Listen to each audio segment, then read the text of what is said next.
2 months after her last session, Catherine called and scheduled an appointment. She said she had something very interesting to tell me.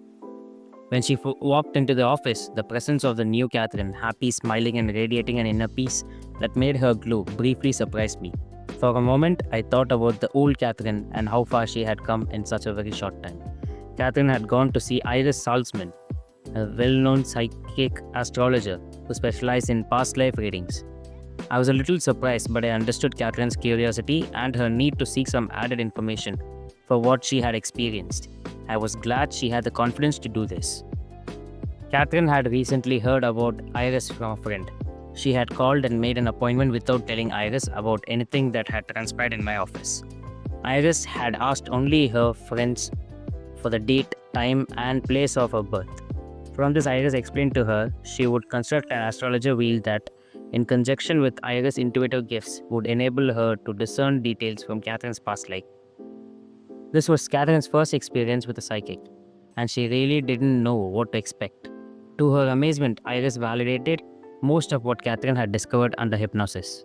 Iris gradually worked herself into an altered state by talking and making notations on the hastily constructed astrological graph. Minutes after she had entered the state, Iris reached for her own throat and announced that Catherine had been strangled and had her throat cut in previous lives. The throat cutting had been in a time of war, and Iris could see flames and destruction in the village many centuries ago. She said that Catherine had been a young man at the time of his death.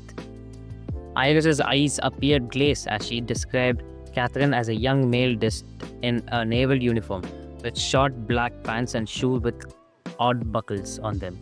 Suddenly, Iris grabbed her left hand and felt a throbbing pain, exclaiming that sharp had entered and damaged the hand, leaving a permanent scar.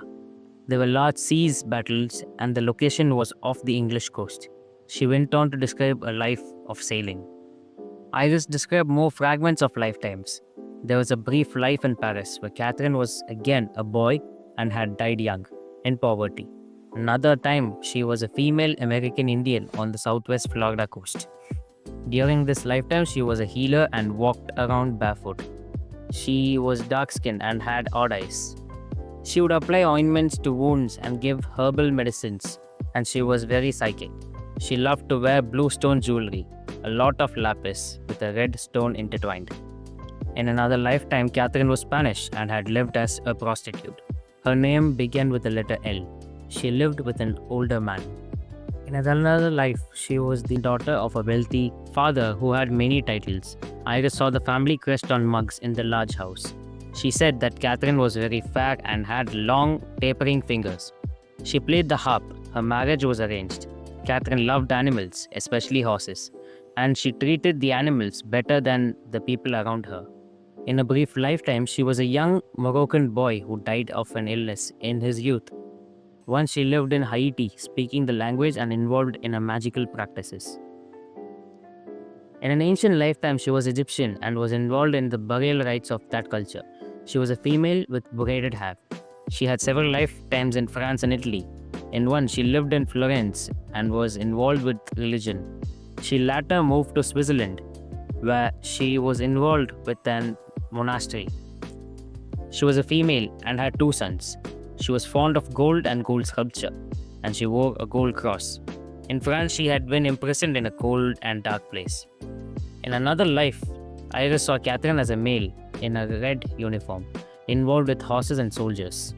The uniform was red and gold, probably Russian. In yet another lifetime, she was a Nubian slave in ancient Egypt. At one point, she was captured and thrown into jail. In another life, Catherine was a male in Japan, involved in books and teaching, very scholarly. She worked at schools and lived on to an old age. And finally, there was a more recent life as a German soldier who was died in battle. I was fascinated by the detailed accuracy of these past events as described by Iris. The correspondence to Catherine's own recall while under hypnotic regression was startling. Christian's hand injury while in the naval battle and the description of his clothes and shoes, Luigi's life as a Spanish prostitute, Aronda and the Egyptian burials, Johann, the young raider whose throat was cut by a previous incarnation of Stuart, while Stuart's village had burned, Eric, the doomed German pilot, and so on.